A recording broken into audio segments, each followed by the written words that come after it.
السلام عليكم ومرحبا بكم في مطبخي، مطبخ رشا كويزين.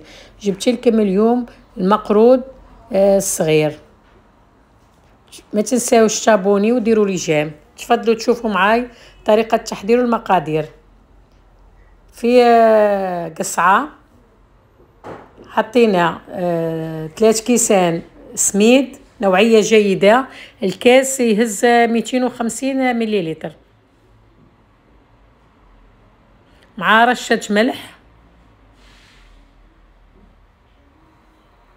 وزدنا ضفنا له كاس تاع 250 مليلتر سمن ولا زبدة، كل واحد واش يحب يحط.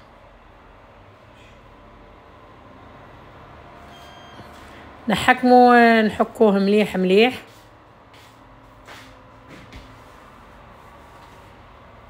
حتى يتجانس الخليط كامل.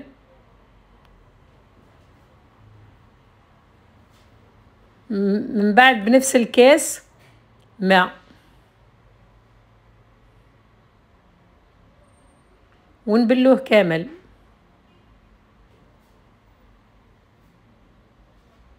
ما نعجنوش باش ما يروحلوش الواحد تاعو التبساس. نلموه باك ونحطوها على جهه يرتاح.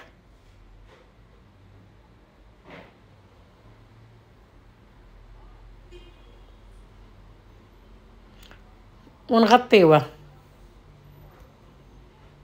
في هذه الاثناء كنا حضرنا الغرس اللي نقيناه وعجناه، وزنا حطينا له شويه زبده ودرناها حرابش.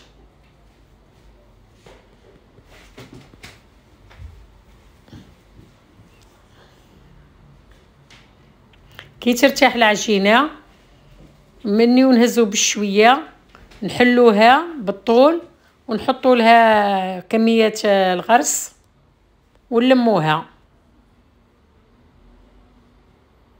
يجيونا على شكل معاصم.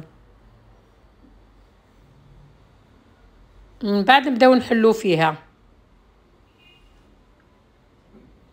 اليوم جبت لكم المقرود الصغير، نقدروا نستعملوه في سهرات رمضان ان شاء الله، او تعتمدوه كمشروع.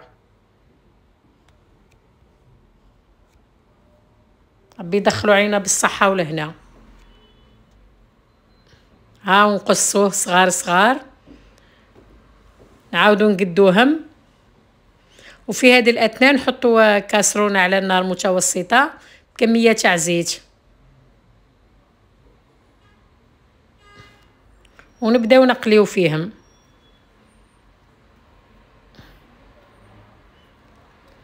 كي نقليوهم ونفضوا كلوا ديجا حضرنا العسل المقرود سخون. من بعد نعسلوهم، مع نخرجوهم بعدا نعسلوهم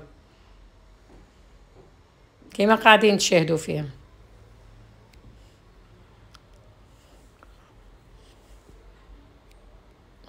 هذه الكميه صغيره، اللي يحب يضاعف الكميه ما عليه غير يزيد في الوصفه. ما تنساوش تابوني، والسلام عليكم ورحمه الله وبركاته.